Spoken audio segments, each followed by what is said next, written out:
Welcome back to the NBC Network and the Biz World channel, iHealth Radio. I mean, we're going to be all over the place here with my guest, and I have to say, I'm impressed with my guest today. I'm impressed with all my guests, but it's just that the story, and what we're going to talk about today is going to be a pretty cool thing.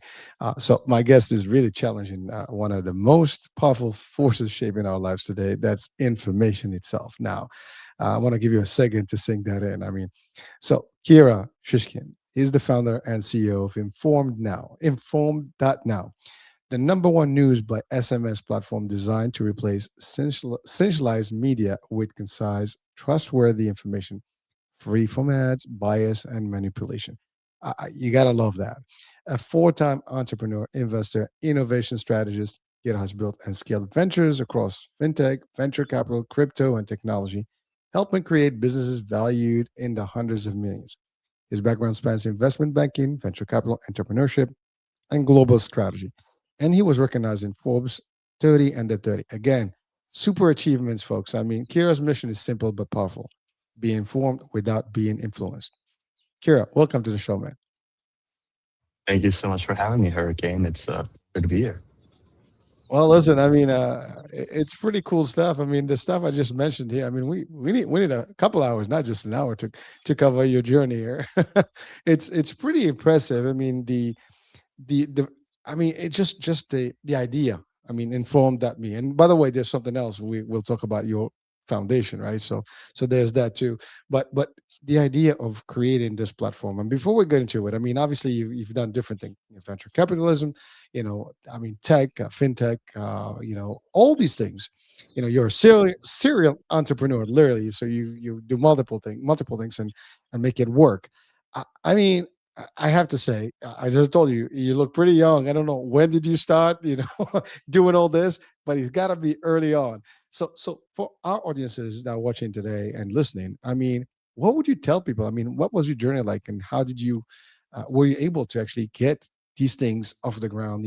I guess at an early age and just making it work. And I mean, you hit in different levels of entrepreneurship, and that many people would experience have not touched or even get close to.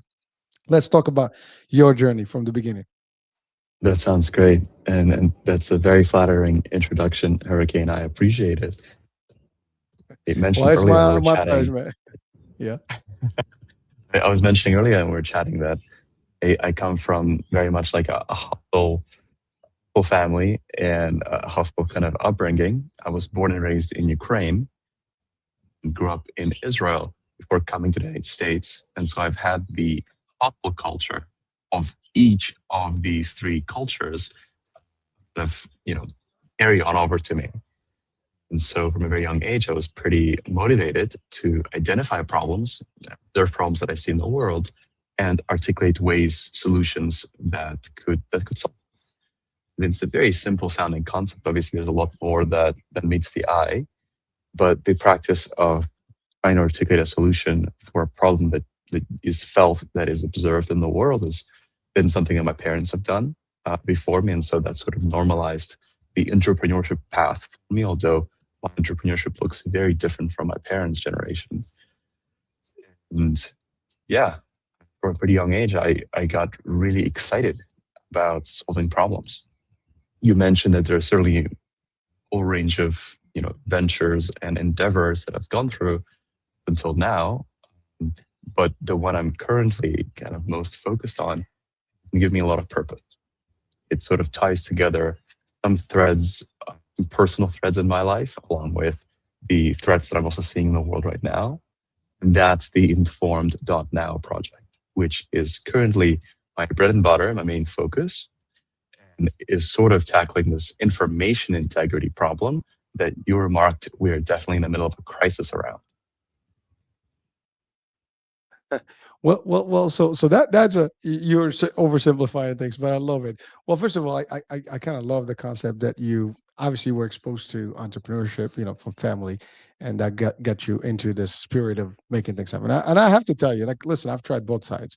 I've tried the corporate world for a long time. And while I was in the corporate world, in between, I've had side businesses and things like that. So I've tried both. As a matter of fact, my first thing was working for corporate, and then my next thing was having a business, and so on. I was like, back and forth. I'm still doing the same. And I have to tell you, it is interesting when you actually work for yourself, when you have that entrepreneur, spirit. Like it's a high. I mean, you talk about dopamine hit. That's a real thing. I mean, it keeps you going, right? There's a motivation. There's a vision. You see a baby. I mean, you're an innovator. And I love what you said. You always love to find solutions to problems. And as a matter of fact, that's actually the trait of all the innovators in history. There is a problem, even in business. Even in sales. I mean, so my background is in sales, and we always say this: you're not selling them the product, you're solving their problem. You're finding solution for whatever that problem that you can solve. So if you can solve a solution, you can find a solution and solve a problem. Guess what? You got customers, right? So whatever that is, and that's exactly what you're doing. And certainly, your bread and butter that you mentioned, which is informed.me.com, is really your company. That's your baby. And I get it. Like, look, this is my network, and I have the same feeling. This is like it's like, you have your little. I mean, I have kids, so I've seen them literally go from the little tiny thing, to who they are now. I mean, they're older, and it's a beautiful thing to see them, grow. You've done that, and you visualize some things, and you saw, like, well, there's a problem, there's a situation here, there's a lot of information. I mean, really, you're challenging information. But it's not like you challenge information. You just making it different. You're giving access to information in a different angle. Most of the information we have is like ads, this, that, news, and, all over the place, right? But you kind of did it differently. I mean, SMS, you get your stuff, and now you have your daily, input, right? I mean, so it's good stuff. I mean, it's different. I saw the when by the way, when you click on the informed, on the actual site, it automatically starts a chat with you and kind of gives you all the stuff to get you started, which is pretty simple concept. I mean, you think about it, when you see it, it's simple, but I guess doing the work behind the scenes and build it up from scratch and get it to what it is. I don't think that anyone can just be here like, okay, well, I can do that. It's a lot of work, man. I know that there's not a simple, as it seems when somebody looks at it from the front end. But so the idea itself, what was, the driver? I mean, obviously you did all the other stuff, multiple things, but this is the one you focus on. What did you see in the world that was not working in terms of information that got you to this idea, this particular solution? Really, I love that journey that you took us on. There have been many different kind of problems that I've encountered, many things that I've seen that I spent a lot of time kind of developing. This one hits very different because, again, as I mentioned earlier, it sort of combines the market need, like the glaring problem in the world today, alongside also my personal, life story, and it does it in a clever way to kind of honor both. And I didn't realize this going into starting Informed now, but now looking back a couple of years, I can see that this was both kind of a bit of a redemption story for me, a bit of like an honoring of my own path, but also this answer to a market problem. So to tackle maybe the market problem first is, we wake up in a world of media that is designed to disorient you. It's designed to, solicit, through advertisements, through solicitations in the media itself. It's designed to trigger emotional responses and rage and anger and fear and anything for the clickbait value. And ultimately, we also inherit a media world that is extremely obsessed with bias, right? It's almost impossible to find sources that don't have a bias to them. And in fact, many people have been claiming and thinking that the way to avoid bias is by reading more of the bias. Instead of reading just one side, you read multiple sides. It's just exhausting. Having to read the news twice or three times is is not a way out this noisy media environment that we've built for ourselves. And so one of the things that you mentioned as well is we focus specifically on news. We don't focus on entertainment, not on sports, not on any sort of gossip or drama. Our specialty is world-changing world news. That is the part of media that we think is in need of a lot of help and is also one of the most consequential, if not the most consequential layer of media because it concerns how people understand the world they inhabit, they feel about the world they inhabit, and obviously their position and their disposition, their opinions. as to their own life, their own safety, their own optionality, their family's well-being, etc. And so news is this high priority but very high noise environment that we are looking to heal, so to speak, with the informed.now. Well, so it's funny, right? We're both in the media, right? But you went to specifically news, and I actually went away from the news. So as Yeah. a matter of fact, I make a joke about our network. We're like the informative, and resourceful network, but we don't do news, we don't do politics, we don't do religion. These three things we kind of go away. It's everything about health, wellness, fitness, and stuff, and really getting expertise. And one of the main reasons, very similar to your, I guess, logic or at least vision, is that we joke about this all the time. There's the weather channel, that, but we don't have the health channel. So the idea was, and we have very little information that is accurate. I mean, if you see now everything that's going on with Fauci and all the stuff that's going on, on the news, right? It's that kind of thing. So my idea was, let's bring experts that may not be on mass media or mainstream media, because they have more to say and there's no bias. Because maybe they have bias, but that's the good news about me, is I don't have one specific. I can get five people from completely different, opinions, and have five different shows. But it's the idea to bring to people information that they can gather themselves and make whatever informed decisions, and I guess put it in their brains the way they want it and apply anyway. So I'm the opposite of you, but I love what you said, because you're right. I mean, the news. I mean, the idea of no news is good news. I mean, it's real. And it's funny because it's applicable in our today. I mean, you have maybe hundreds of channels that are competing on the news, and everybody's giving their own version of things. I mean, who the hell do you listen to? I mean, like, you start flipping between channels. I mean, in the US alone, I mean, forget it. We have all these antagonistic, companies that are like fighting, in the media world, and they give this, the other one's the opposite, scene. So you can go this way, you can go that way, whatever. Then you have the international scene, right? You go to the European channels and news, forget about it. Then you go to Middle East, another story. I mean, everywhere it's like the whole. It's the war of media news, and it's like war news galore. And that's a problem, right? I mean, and really, like who do you trust? Where do you go? Where's that information coming? What's the truth? What's not? That's a big deal. So your idea of focusing on that specifically, and taking the bias away and bringing, you're doing the search, you're doing the research, and you put in the information right there. It's I don't know, we this is like, that's why it is a very innovative tool that you've created here for people, that they can literally get a nice little, it's like having the espresso of news. You know what I mean? You squeeze that and you get that nice little shot, as opposed to getting all that nonsense, and kind of figure out like, well, I mean, just look. I mean, we've gone through the pandemic, right? We had so many, overwhelming, conflicting information that was, driving us, to make the health decisions at the time, right? And we still are like post pandemic, and we're still discussing these things today. Then you have the social media, which is a whole different world. I mean, that's on its own. I mean, you got information. People just, they can just pick a line from an article and they make news out of it, and then now people take that for the gospel. I mean, that becomes the Bible, and the work that they're gonna apply. It's crazy. So let's talk about that. Like, how did you manage to actually get out of that chatter and that extra noise, and kind of zone in really and hone in into the correct stuff?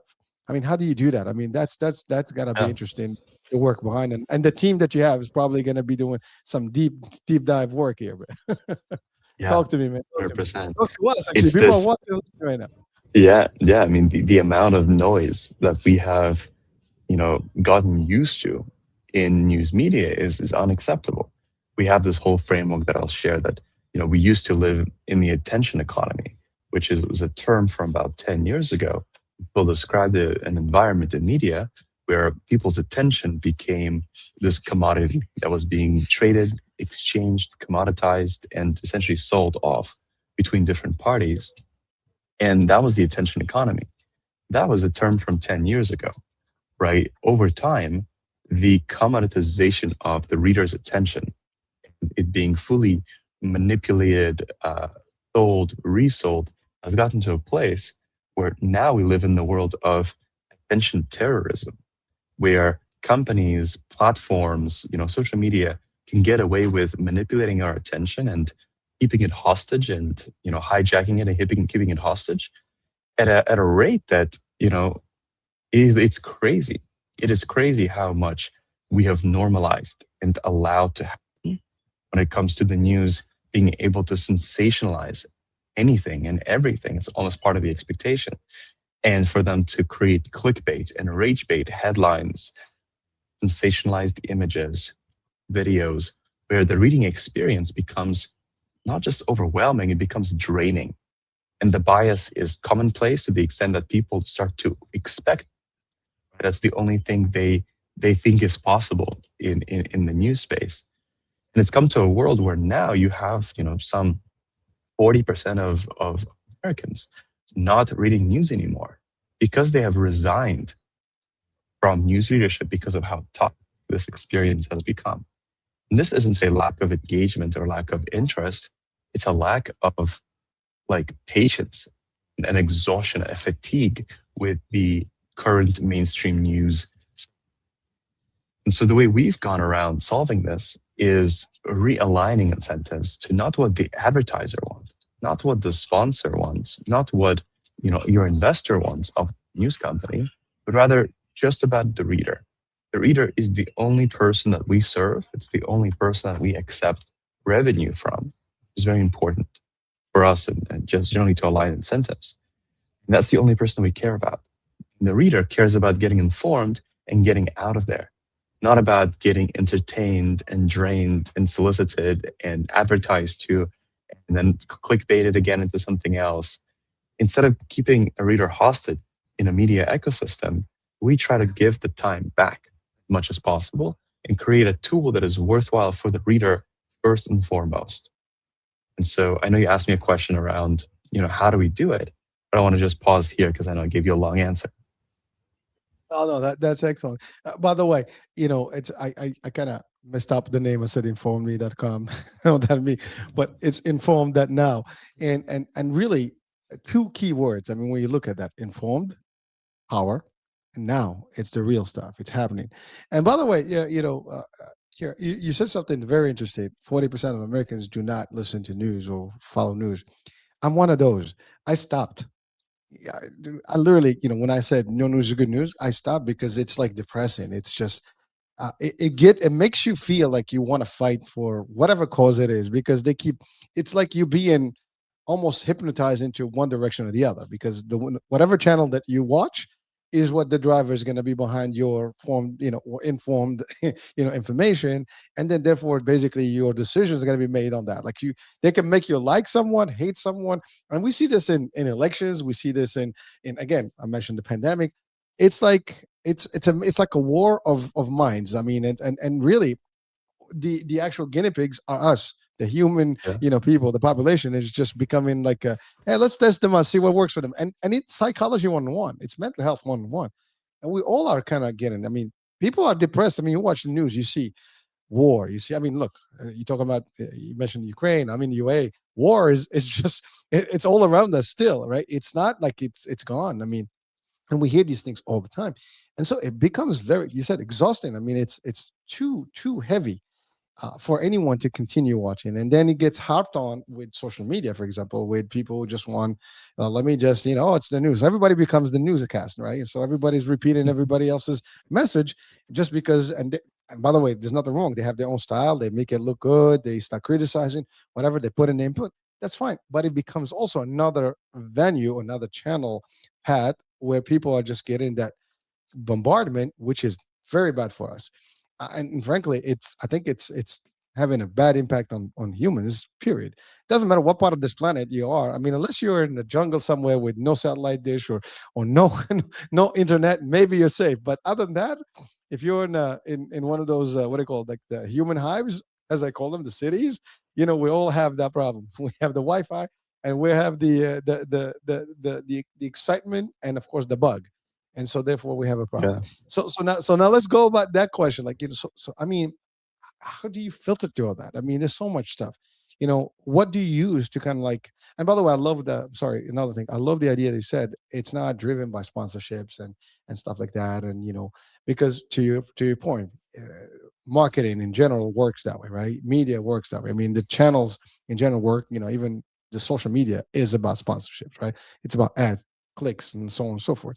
You've taken that path differently. So you like, okay, you get your news, you pay a membership, and this is your news, feed. So it's like, when you used to buy the paper and you have the membership and they drop it by your door and you get your paper every morning. Now, obviously the papers are still the same concept as the TV channel stuff, but it's still the same, right? But the idea is that you are controlling, one way of getting the information. It's your site, and that's it. So let's talk about like how do you even work your magic to because I mean tons of information happening every day. Like how do you edit? I mean, if you're the editor chief, I mean that's going to be a lot of work. Cutting all that stuff and making it like in 3 or 4. Here's what's happening globally today. Boom, boom, boom. That's tough. Yeah, totally. I would say there may be three ways that we kind of go about this. First is what we've already mentioned, this idea of realigning incentives with the reader. Then any ulterior external influence, like an advertiser, like a sponsor, like an investor, it's they have different incentives than the reader does.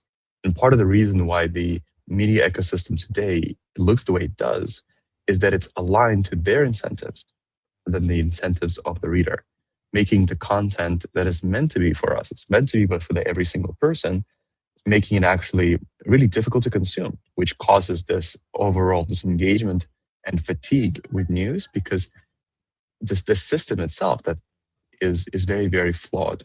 And it does not serve the reader as it should. That is our first kind of fundamental tweak, is that we only serve the reader. We do not accept revenue from anybody else who is external to the reader. That's, I would say, that the first major tweak. Obviously, the second is we make news reading intentional. It becomes a purposeful ritual, something similar to getting the paper from many years ago. You are the sponsor of the content. You're the one paying for it. Also, the act, you getting the news, it becomes a much more intentional process. Right? With us, we send you one SMS per day. You kind of get to engage with it as you see fit. Right? You can ask questions, you can engage, you can change the time of when you get it. You can really like tailor the experience of reading news. Is not what is now called incidental discovery, when you're scrolling on social media looking for something else and boom, there is news in front of you. And that is incidental discovery, which is the vast majority of how people discover news these days is incidentalism like that. Without, it's a lot more intentional, it's a lot more purposeful. You want it, it's there. If you don't want it, it's gone. And nobody's going to accidentally putting news in your feed without you expressing that interest. And the third piece, which is the majority of our secret sauce, is how do we actually filter through all this noise? And the answer there is similarly also very simple. Is we care about primary sources, and we have kind of revived this lost art of looking at the primary sources themselves instead of commentary, opinion, and punditizing by other different outlets. We look at primary sources, which are central banks, government agencies, governments themselves all around the world in every single country. Public, statements, announcements of politicians, policymakers, those public companies, research companies, international organizations like the UN, WHO, the IMF, where these are the prime movers, so to speak, of major changes in the world. Right? What the Federal Reserve is going to do tomorrow is consequential. Like what the IMF is going to announce next week is consequential. The White House to the UAE government, and they make certain statements, that in itself is the source of news. Right? It's going to trickle down to the Fox News, the CNN, whatever that it is that the person today is watching, and they will get their kind of opinionated, story told news story. But before it makes it to the pundit layer, there is the primary sources that talk about, hey, the big announcement, the big changes in the world. We get our news directly from the horse's mouth. We get our news directly by reading the Supreme Court case, the Bill of Congress, the White House statement, the UAE response to that statement, that layer of original source. And that gives us both the clear headedness. We know what the foundational announcement is, we know what the actual news is, and it allows us to steer clear of all the opinion noise that is about to be layered in as soon as an announcement drops. And so that's kind of the secret sauce of how we do our filtering. Yeah. I'm listening, and you mentioned UAE a couple of times, but you're so right about that, again, I commend you for going really, as you said, to the source. I mean, and by the way, that's we're supposed to be doing that in everything, right? Like you want the best Exactly. water, you got to go to the source. You want the best food, you go to the farm. You know, and same thing. You want the best news, you go to the source. Like why you always ask the third parties or fourth parties before you can go. Because we know this. If I tell you something now and you tell it to the next person, by the 100%, that story is changed already. So it's not even, it might be by the 10th one. Forget the 100%. But you're Yeah, right, because this, what you just said is actually true. Like, for example, when this whole thing happened recently with the Iran and, war, right? US, Iran, and Israel. For example, we are in the UAE, so it was very clearly announced that you do not get your information from any other source but the government. So every couple of days they'll come out, they'll give their own information as it is. That's the source of the government. They know what they're doing. They see what they're doing. They don't want noise. They don't want the extra opinions of people, kind of cluttering in there because that's what happened. There's a lot of fake misinformation, disinformation, you name it. It's out there, like Trump would say, fake news. So we have a lot of the stuff that is real or not real. But when you get it from the horse's mouth, as you said, done. It is what it is. You take it for face value. You don't have to think about it. It's as clear as crystal, right? It's crispy, it's lucid, it's transparent.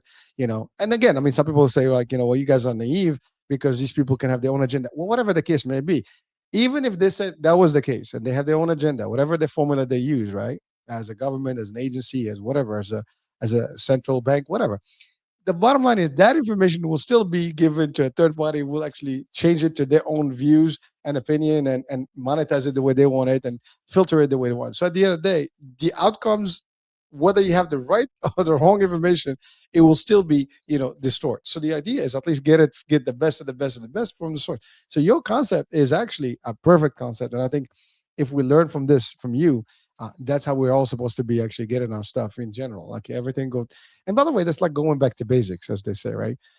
I don't have to. Let's say you hear a story somewhere. This is very casual. Right? We have friends out there. Right? We all have social lives. Someone tells you, "Oh, I heard this story. Oh, but from this other guy." Well, I'm just gonna go ask to pick up the. Hey, is this true? That's it. At work, you have a question about something. You got to go to that head of department or whoever it is. Did you just say this? Did you send this email? I mean, it's simple. I mean, we use some of these tactics in life, but we don't realize how it's simple, but it's also hard. I mean, I'm sure it's not easy. You have to have the sources, and you have to have the legitimacy, and so on and so forth, to actually drive these pieces of information on time too. Because I mean, some of the stuff is timely, requirement. I mean, that's time sensitive. So thank you for sharing that. I mean, that's a pretty powerful thing. Now, here's the thing. I love the phrase that I kind of mentioned earlier: be informed without being influenced. It is amazing. It's like, here's the information, but without the influence of third parties' opinions, right? But someone can say, well, how is it that that information I'm getting is not influencing me somehow? Is that what that reflects to, or that refers to? Or is it the idea of like you're not having the third party influence parties, whatever, political and all the stuff? Which one is it? yeah. It's actually all of the above, right? It's our goal with the informed.now project isn't just to make it less, which is certainly a big part of our goal is to have never solicitation experience in the middle of news. But it's also about removing the bias. And it's also about removing the sensationalism. These are kind of like three different, heads of the dragon that exist today. And we're not just comfortable playing one of them. We need to slay all the three heads to defeat this hydra, this dragon that is the current news industry. Well, first and foremost is the solicitation. The amount of solicitations that you get when you're on a traditional news website is excessive, to say the least. You're being solicited to buy something, to subscribe to something, to accept these cookies, and as soon as you accept these cookies, subscribe to this newsletter. As soon as you do that, well, why don't you buy this car? Why don't you buy these socks? Why don't you click here, click here? the amount of ad level, right, overwhelmed is exhausting. By the way, also play this game, right? Play the, you know, the king game. Tetris. You're just like, yeah, play Tetris, and just like, oh my goodness, like leave me alone. I'm here to read what's going on in the world right now with U.S. and Iran. Like I'm not here for your like save the king games, and I don't want to buy your car right now. It's not the right time, the right placement for you to start soliciting the heck out of me on the right place. But when you read news traditionally today, that's that's all it is, right? It's mostly solicitations, mostly ads. Then the second problem is the sensationalizing of everything. Partially, it is to fuel more engagement, more surface area for ads, and more time of you spending on this platform, not actually getting what you want, right? The articles are longer, they're verbose, they have these random quotes, random images.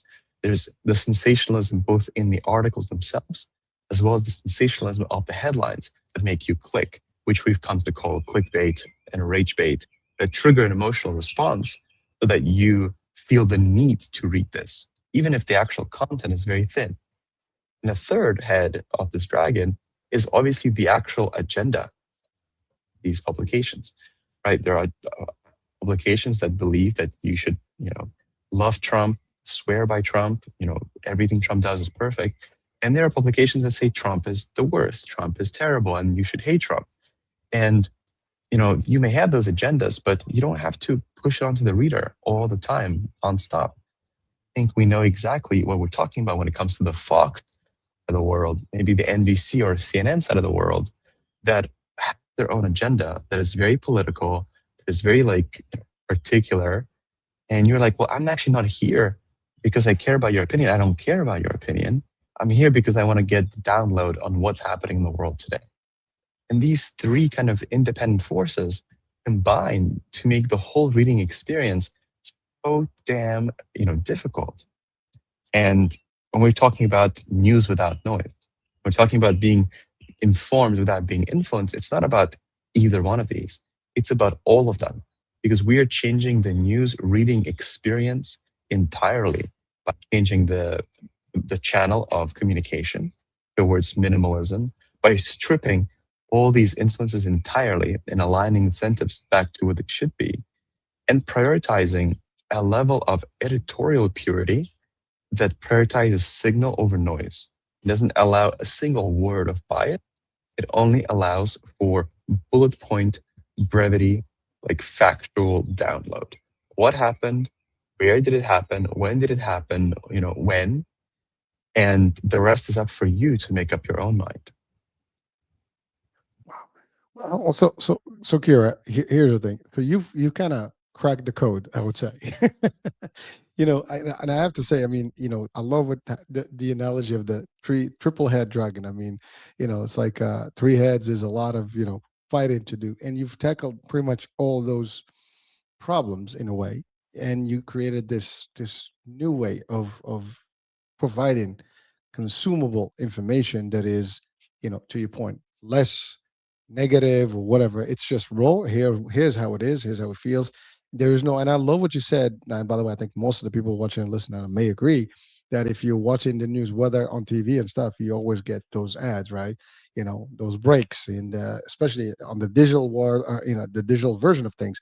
I mean, you got the pop-ups, you got the screens, you got the little lines, you got the tickers. I mean, you name it, you have it. At the games, that's fun. That you have to do stuff to get, past the next stage before you can read the article. Sometimes, especially if like some of the things that require subscription, whatever. So you get to do all this. So it's kind of like pretty crazy, and it does, get. I think it overwhelms more than inform. I think that's the bottom line. That's the way it's almost designed that way.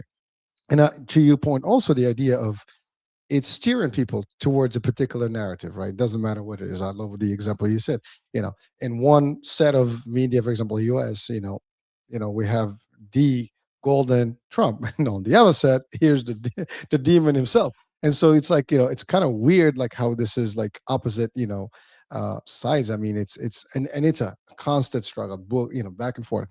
elections, forget about it. You got the Democrats and stuff. I mean, the U.S. is pretty complicated, but this goes beyond actually that's the U.S. I mean, whatever we're talking about here, we give an example that we're familiar with, but you go to Europe, it's similar. You go to I don't know the Middle East, maybe it's similar too. Maybe different because I think there's a better how can I say it? Structure of news and information. So there's a little bit of more controls. I think in the U.S. because of the freedoms and because of the way we perceive, the freedom of speech and opinion, it kind of or in the press, it changes the dynamics.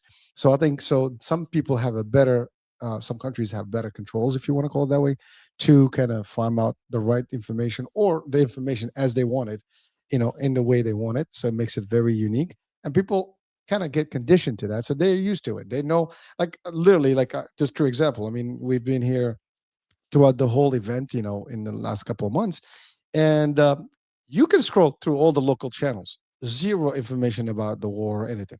There was nothing going on. It's movies, documentaries, all the stuff, music, you name it. It was happening. So if you watch TV, you would just be entertained. There was nothing about what's going on out there, and only here and there you get a nice notification, and you get the actual authorities they'll speak. This is what's happening. This is, and it took a minute to give the full analysis, and I brought pictures, videos, and all stuff. So it was literally straightforward, and stuff. So to be honest with you, it felt good because you didn't get the scary stuff. Because here's the thing: not only you think now here's the thing, on the flip side, I was, sometimes like my kids, or my wife, they'll look at the news on social media, and they go, oh my god, it's like, bro, sis, kids, no, stop, don't. I don't want to hear about this because I'm cool. I don't want to know. I usually use the ostrich effect, analogy, but this time I was the ostrich. I put my head down the ground. I don't care. I just don't want to know because, to be honest with you, maybe they say ignorance is a bliss. In that event, I think it was a bliss because I didn't want to, get myself bombarded with negative, thoughts, because that's what it is. I mean, here you go. You're here. You're gonna hear all this stuff, and what does that mean? And we have to start thinking about, the future, and people bounce. For example, there are a lot of people because of the news, because of the situation, they scrambled. Some people left their pets, on the border. They just crossed over to the next country. It was chaotic, and it creates chaos. So news can actually be a powerful engine of information, but also can be a powerful engine of destruction if depends on how Mm, you use it. So and again, I really absolutely. commend you for this. So Kira, here's a question. I mean, you've done a lot of business, stuff in the back. How it all, kind of gave you the ingredients to work and adjust, your new business style, your new business formula to be what it is. I mean, I get the solution, I get what you're doing, but was there any impacts or influences from your other ventures that you learned from that made you do it the way you do it today? Yeah. Funny, certainly, my previous ventures, which were in fintech, in book publishing, in, internet and crypto infrastructure, these are some that come to mind prior to informed.now. They've certainly taught me a lot. I think more than anything, it's that second thread that I remarked at earlier, which is just my own personal story, kind of my own upbringing story. I think that has actually been a really huge influence for creating informed.now in exactly the shape and form that it is. When I was really young, I was just a kid. I was a victim of a car accident. It was very tragic. It was a fatal car accident for the people that, who drunk drivers that into family's car and lost their lives right away. But for me, that accident, so much of which I did not remember because I was knocked out and then in a coma for a long time before kind of waking up again. That accident, without going into too much detail, left me disabled for multiple years. And one of the toughest ability was a loss of my cognitive functions. It was a loss of my ability to concentrate and to focus and to wield my focus. And that's something that's stayed with me for many years through my recovery, which has been kind of hard. But even to this day, I'm very sensitive in terms of my focus, my concentration. And if anything, informed.now, the project that safeguards attention. It values attention, it prioritizes attention. It says, hey, your attention as a news reader and your attention as a person is a precious. We are not going to let some advertiser or some political bias or agenda or just a social media sensationalized platform. We're not going to let them take over you know your attention, because that is your superpower. Your attention is what unlocks your superpower, whatever your superpower may be. And we are not going to undermine that. We're actually going to safeguard that as much as possible.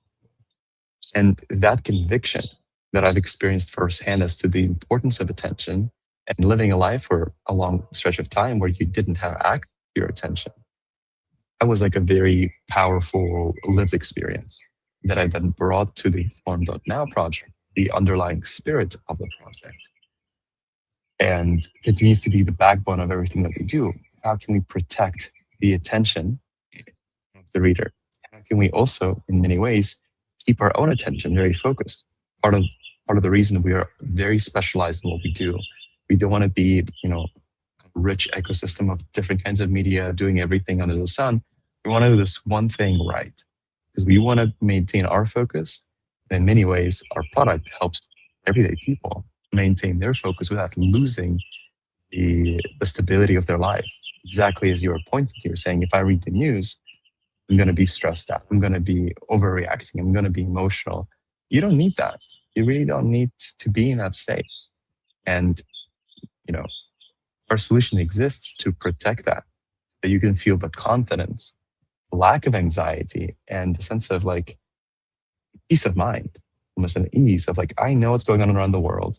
The world is doing X, Y, Z, but I'm not going to be reading content that galvanizes me, that agitates me, that triggers me, because that's not healthy for me. It's not healthy for my family. It's not something I'm going to do. It, that's, I think, the personal kind of engagement spirit behind the project. Your question. Well, thank you. Well, first of all, I'm sorry to hear that about that accident. I mean, and just you being part of that, I guess, experience in life. It's not something anyone would want to, you know, imagine, but it is a tough place. I mean, I don't thank God you're here and you're contributing to the world and changing and making a dent here and having a legacy left. But it's just to that tragic moment. I mean, it's amazing, like you said, drunk driving, DWI. You know, it's sad that sometimes people actually do that, and it's not the topic of the stuff, but they make headlines news. I mean, that's something that we hear all the time. I'm sure your case was probably prominent in some news phase or the other, and they're not good news. I mean, that's also devastating for parents and stuff. So again, you mentioned that, and kind of like, as a father, that drives me nuts. I don't drink, and I hate drinking all my life. And frankly, like sometimes it drives me nuts to see like people do that. And listen, I'm not against people to enjoy this themselves, but you know what? So I have a friend, you have a cab, you have this, you have that, you have Uber now, you have all these companies that can help you, and that's it. I mean, but look, you were away, you were out, for out of commission for a minute, and you said there was some complications. That's a tough place to be, man. So again, I just wanted to make this statement because that didn't go through without hitting a note there somewhere, or chord rather. But so here's the thing though. Where do you feel really that we are on some sort of information overload overall? And because when I saw the way your system worked, and again, I just, I didn't, I'm not a member yet. I just kind of clicked on the info that now, and again, the way it works, and it gives you like boom, boom, three elements. I mean, your SMS text basically shows you like, what the core information is for the day.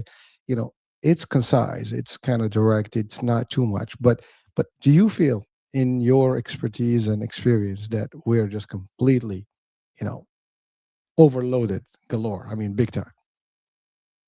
I mean, that's also the spirit behind why we exist, is because, I feel like we're in a very unique place where we have an overload of misinformation and we have information overload, which is a term, we've heard before.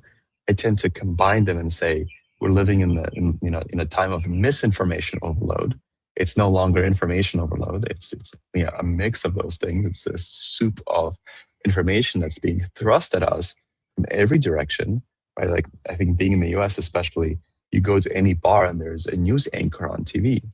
Like again, also speaking to incidental discovery. Like it is just being force fed to you everywhere you go, on the Turn it up, radio, please. Turn it up. on yeah, it's on every TV screen, and you can't turn it off. It's everywhere.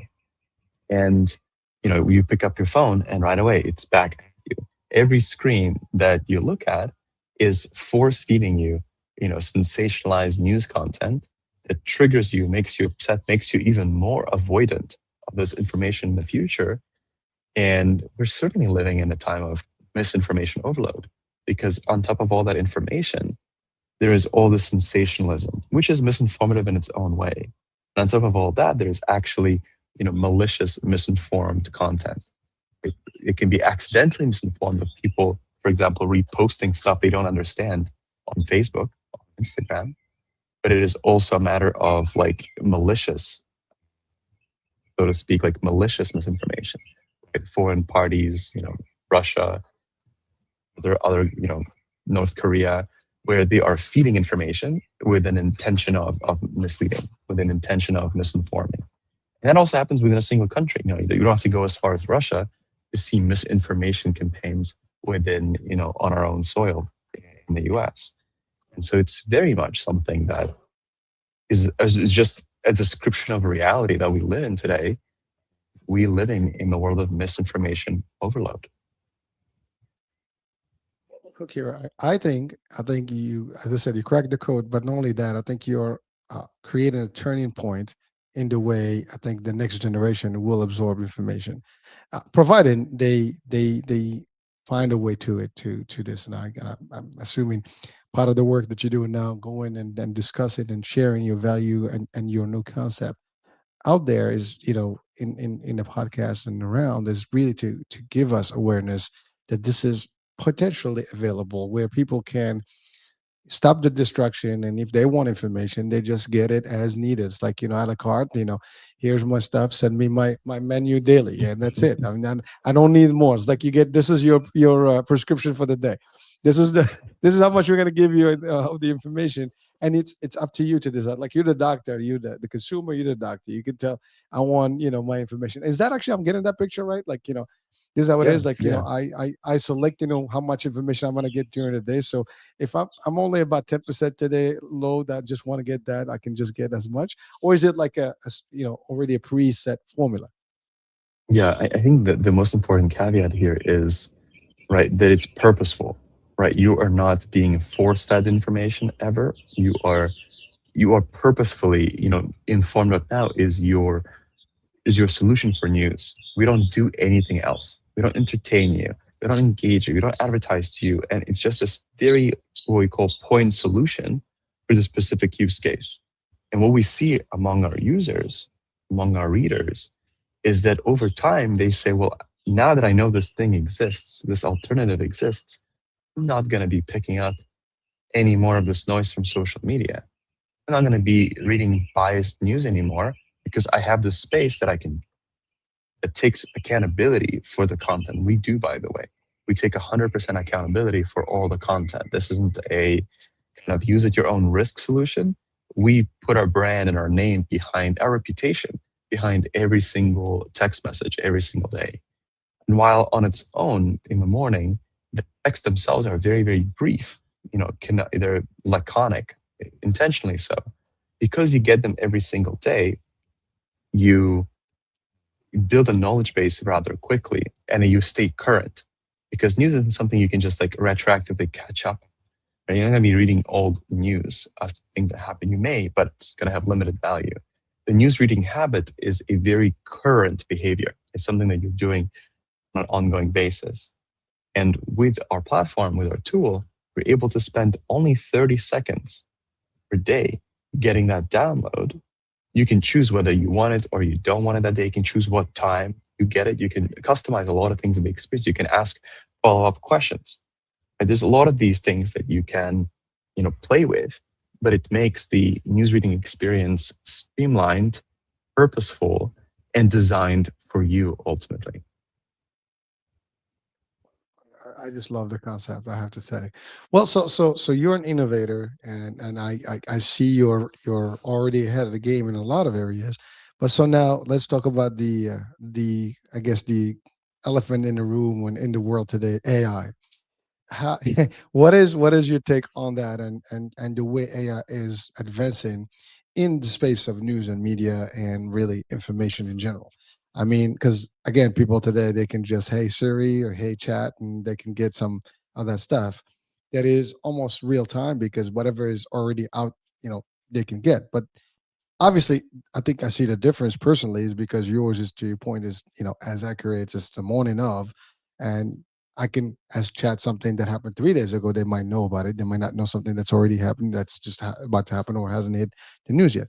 But how do you see AI impacting your work or just the world of media in general? Because I know there's some level of impact, and everybody that's aware, that's observing, that's actually following AI advancements, it is moving fast, and it's just a matter of Oh, time where it's going to take its own track. I'm assuming you're using some of that already in the way you do your work. So again, I'm not sure, yeah. but if you can Yeah, enlighten us absolutely. on how that. And I, yeah, I mean, I feel like when people say like AI without saying any more context, they usually are implying end to end use of AI, right? Like letting AI run everything. And I think that's generally like we're not there. It's like as an industry, as a world, as a culture, we are actually a lot further away from end to end AI automation that we can trust that it. You can end to end automate AI anything, but can you get the results that you can trust and that you can rely on? We're actually pretty far from that state of the world. And I'm being a technologist with a technology background. I'm very keenly aware of the limitations that exist today. So are we using AI tools? 100%. And if we're not using AI, it's just like not using the internet. Why would we do that? Right? Like we are obviously always going to be using the best in class tools available. But when it comes to creating automated end-to-end AI processes that take on responsibility, we are very far from that as a species, very far from that as a market, as an industry. It's not just our company that sees this limitation. It's generally like there isn't a level of fidelity, a level of care, a level of awareness, a level of rigor that we can say, okay, we're going to just have this company or this process run entirely by AI. Partially because, AI as we know it today is still in a very early stage of what it can do and what it hopefully will be able to in the future. Right now, AI doesn't reason. It pretends to reason. It tries to reason. It emulates reasoning. It makes it look like it's reasoning. But if you ask it very basic, like logic puzzles, right, or even math puzzles, you can see that it isn't actually reasoning. It's guessing the best next word in a sequence of words. And often it looks like reasoning because human reasoning also is pretty flawed most of the time, but it isn't really. And a responsible process like news research isn't something that we are ever going to be able to hand over to an AI model and say, do your best reasoning.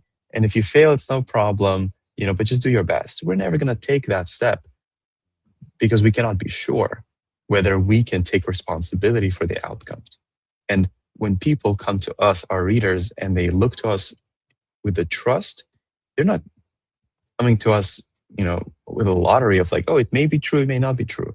They're coming to us for the 100% verified, 100% confirmed, 100% credible, coming to us to give us trust. And we're not gonna take that trust lightly. We're certainly not going to introduce tools that undermine our ability to take 100% accountability and responsibility for the content. Are we using the best in class tools? We are across many different aspects of the business, for sure. But are we ever handing over responsibility to a chatbot? No, no, not even close. And that isn't on the roadmap. And that isn't even a goal for the foreseeable future. It is to very much keep our accountability in our own hands because that is what the product is. It's a trust. And that's not an easy thing to automate away. We are far away from being able to even consider that. it's thank you. I mean, that was pretty intense, by the way. The breakdown, how you broke that thing, in terms of what is AI today and how it is and what level it is. I mean, that's pretty cool.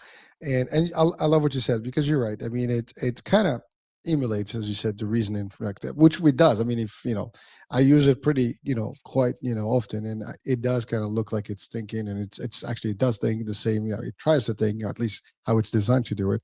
But you're right. There's errors there because some logics are flawed, and you have to sometimes correct it. And even they say it in these platforms that AI does make mistakes, so you have to know your stuff. Even if you give it a prompt, you better know what you're looking for, because it's going to give you everything botched out unless you know exactly what to ask. So you're right. But we're not. But it is the future. It is happening. I love what you said. It's like, for people who are not using it today, it's like not taking advantage of the internet and everything that's available to you. It's a tool, but it will certainly support all the ideologies and all the inventions and innovations that we will have in the future. And that gives me one more question for you. If you were to kind of revamp the whole ecosystem of global media news, how would you do that? I mean, is it in the format of the what you have right now in Inform Me, or that Inform Me? I don't know why I say from this. There's, I think, something that's Inform Me or .com or something, but it's informed.now. And so is that the format that you think is going to be the ideal, or there's more that can be done to re-globalize this concept and kind of, I don't know if we can ever eliminate the system, but if that was a possibility, what would that look like? Yeah, I think it's about healing the system. I think it's about evolving the system. It's not a hostile stance of saying like, "Hey, you guys are all wrong. You're terrible, and we're going to do it better." It's more around, the news readership is at an all time low. News avoidance at an all time high. News fatigue is this new concept that if you speak to any person in your circle, they can report on it. They can say, "Yeah, I feel news fatigue." It's more that like, you know, whatever is working right now is not working for people. And it isn't about like, oh, you guys are all wrong. And, we've got to figure it out and you should do what we're doing. Obviously, it's a lot more nuanced than that. But the problems of declining news readership, rising news avoidance, are problems that we all face. Every company that is interested in news content is keenly aware that no one wants to read their content anymore. So what do I think is the answer that tweaks to that? I think it's twofold, and they're definitely very related. Is one is putting the reader first, because the reader has not been first for most news companies today. The advertiser has been first. And what the advertiser wants is what the reader gets. That's deeply unfair. It causes the structural sensationalism that we referenced earlier. That an advertiser wants the content to be sensationalized, that it can clickbait the reader at any cost and serve as much ad real estate as possible. You're being triggered to consume ads. You're not being informed and left in peace. And so I think that the main tweak would be to realign the interest, right? To say the reader actually is our customer, not the advertiser, not the sponsor, not the investor, not the other external influence. The reader is our customer, and that's what we need to like realign back. And the second, I think, is related spirit to this is, we pioneered news minimalism, which obviously has a direct implication around making news for the reader instead of for some ulterior force. But what news minimalism is, for example, like our choice of SMS. There is no videos, there are no images, there is no multi like rich media solicitations. It is minimized in terms of its channel, in terms of its delivery, in terms of its brevity, to just the essentials. It's almost an overcorrection back from a world that has been over the last decade extremely maximalist, extremely like shiny, bright, galvanizing, triggering, and stimulating in every way it knows how to be. It's moving away from that towards minimalism, because these days when you ask people, they want less. They don't want more. They want less. Even this concept rests on the primary foundational idea that news should be for the reader. Well, thank you. Well, thank you, Kara. So here's the thing: the idea that you just shared of making it simple. It's amazing that I think at the onset of media and news and sharing information, it was, I think, geared towards the actual reader. I think that's how it all Yeah. started. I think somewhere down the line, it got convoluted, it got corrupted, and it got switched, and everything else was history. But I think in the onset of it, in the beginning of things, like here's information, we need to give it to the readers. Back in the days, you print them and you give it to people, right? Articles, right? And you almost taking it all the way back to that point, but in a digital format through the SMS concept, which I think that's awesome because you're really using some of the basic elements to get information from A to B, and that's it. So I do have a question about that. So so let's say members that are subscribing to the platform, do they get separate sets of information, or it's the same standard information that is text to everybody that's member, or is it like based on my I guess like my profile, there's some sort of customization, just curious, or is that even possible? Yeah. For the the approach, and this is something we deal with all the time, is like this question of like, should we create the most effective echo chamber in the world, or should we not? Answer so far has been that if we were to do something like that, first of all, we already have the most effective echo chamber in the world, and that is social media. Mm, But in doing so, we would essentially isolate the person from what matters generally to just what their niche interests are. And we think that there are many better sources to go. For example, if you're interested in healthcare, if you're interested in wellness, if you're interested in meditation, if you're interested in finance and stock market, there are better places that are much more specialist than us to go to get those niche questions answered. But we want to bring in this layer of what is inevitably going to matter, no matter who you are. Right? No matter if you live in UAE or you live in Qatar, if you live in Zimbabwe, or if you live in California, this is stuff that's going to inevitably shape life on Earth. And we filter content the same for everybody with that level of significance filter.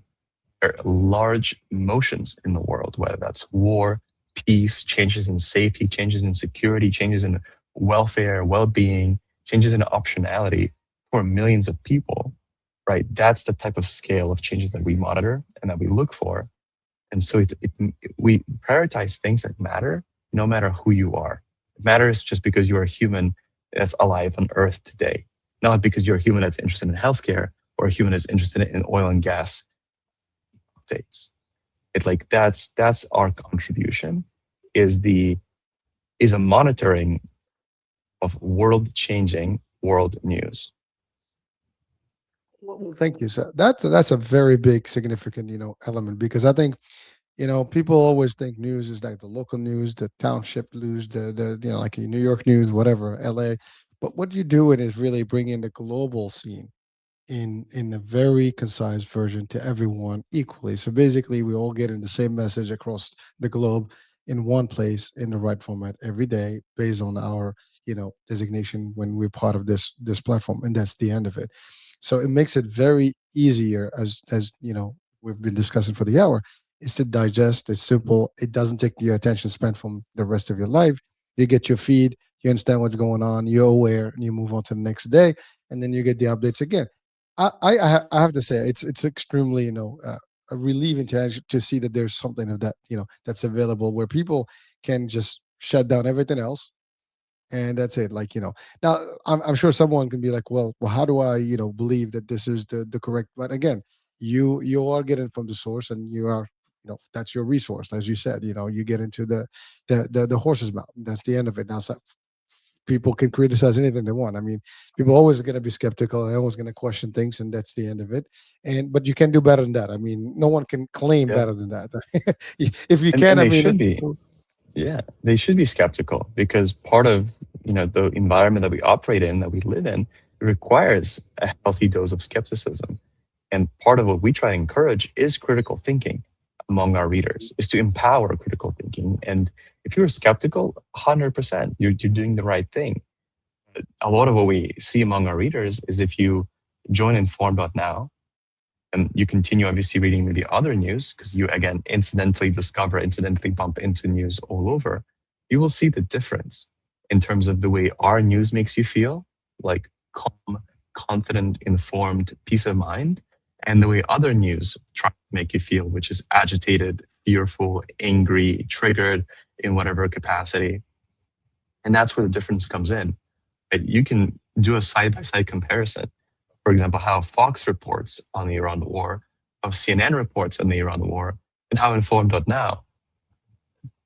And it doesn't take more than a week for you to see the power of fact in your palm is a superpower. Look here, I'm looking on this screen here, at the initial stuff that comes out when you're. So I'm just gonna, if you don't mind, I want to read it to the audience here. So this is how you get your little snapshot, and I'm assuming this is how your text will look like. It says Yeah. Iran closes Strait of Hormuz and warns it will attack any ship attempting to pass. Choke point, choke point carries 20% of global oil supply connecting Gulf producers to world markets, 99 sources. Boom, that's one. Then you get another bullet. White House releases largest ever 1.5 trillion defense budget for fiscal year. So it's pretty, headline news kind of concept is very specific. It's boom, boom, boom, and you move on to the next item. In this particular example, I have three, SMS texts that came through. But I love that. It's like very like, by the way, I learned something there from one of my mentors in the corporate world that was actually a captain in the Air Force. This is how we actually did our emails and stuff. It was literally bullets, boom, headlines, boom. That's it. It was very steady, and even the responses were very specific, nothing fluff. Because like how people get on emails and they get very, lost in the dictation. I mean, they think they want to write a book or a novel, you know, So this is very similar concept. So, folks, I mean, I can tell you guys this is pretty solid, stuff. And by the way, I mean from knowing what this is like based on, I think, on April of this year. So that information is pretty accurate because I can relate to it, and I think everybody that's watching and listening, you probably know that that's correct, or you might not even have known, that that's what the budget was released in at 1.5 trillion, for defense. Anyways, but that's kind of like the type of information you'll be getting from inform.now.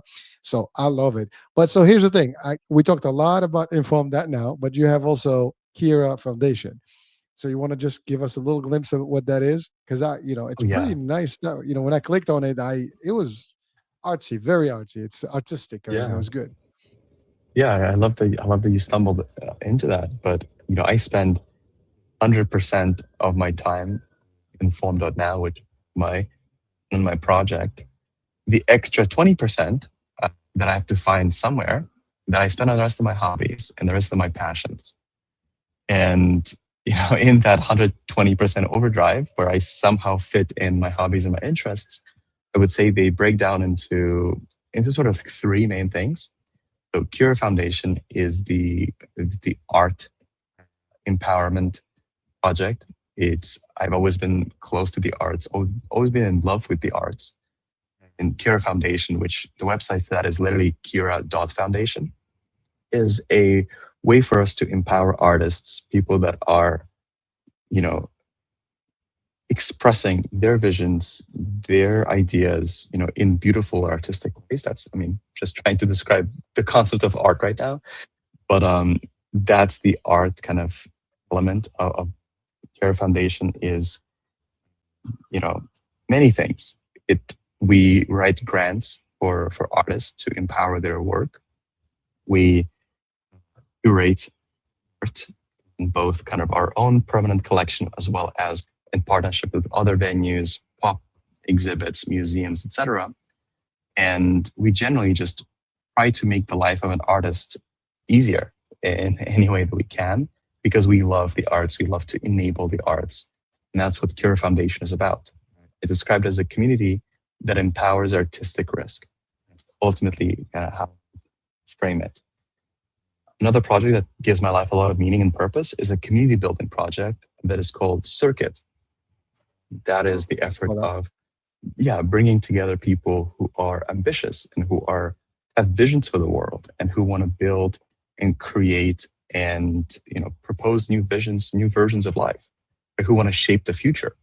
And it's not for everybody, right? Not everybody is craving to be in that state of being a change maker.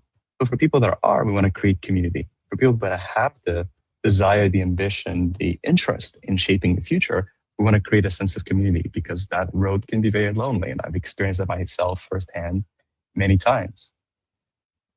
And so those are the two projects. And I would say the third one I'd mention is I spend a lot of time curating music. I'm a big music lover. I kind of moonlight as a DJ, and that's something that gives my life also a lot of pleasure. Is I love and sounds, finding, identifying, and curating sounds for people, both in nightlife context of performing music, performing a curation of music, but also my own like home listening. I'm constantly enjoying music, and so that's kind of the audio dot Kira Foundation element, and something that takes up also my kind of heart share, not just brain share, but heart share.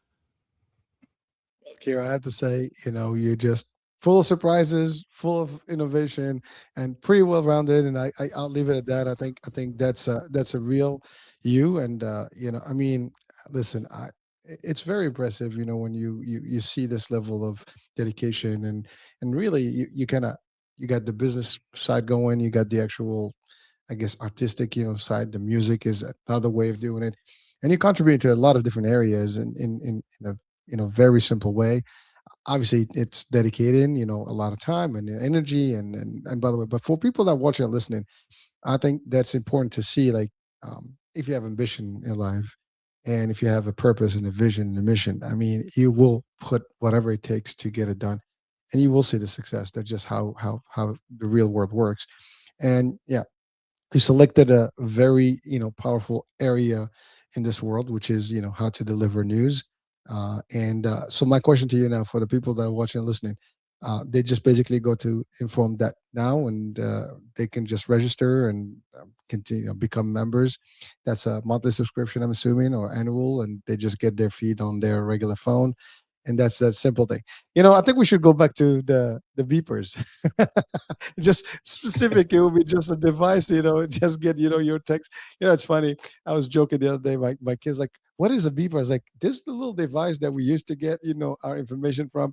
It was like Hmm. this big box, and it had the screen, and we'll be like reading stuff. It was amazing. But SMS text is really a simple way to getting your stuff. And so I like I said, I admire this innovation that you've come with, and it's amazing, man. So any, I guess, last words of wisdom you want to share with audiences, because I know we exceeded the hour and we can spend another half hour easy. I know you probably have people to see and places to go to, and so yeah, what would you leave our audiences with today? I mean, safeguard your attention. Take care about it. We do that in a very particular space of news readership. That's what informed.now is all about. But safeguard your attention from anyone who tries to manipulate it, who tries to commoditize it, productize it, and sell it off. Just care about your attention. It is your superpower. Or rather, it is the unlock of whatever your superpower may be. And one of the thoughts that I'm always kind of haunted by, and in a positive way haunted, is safeguard your attention. Be really intentional with it. Be really purposeful with what you spend your time, what you spend your lifetime doing, and don't let other people snag it. Don't let other people manipulate it. That's it. All right. Well, Kira, thank you so much for being with us, man. It's been real. It's been fun. I had fun with this little exchange here. It was powerful, uh, and definitely eye opening for our audiences and viewers, listeners everywhere. So, and again, this is global, so you don't have to be in any particular location, because I'm sure the service is open to everyone. If you have internet, you probably can join, and if you have a phone, I guess that's the idea. So we will have all the links in our description of this show, so you'll be able to connect directly. And let's get informed the right way, and let's cut the noise, folks. So that's it. I'm Hurricane H. I hope that you've had a great time with us. We'll be talking soon. New day, new show, new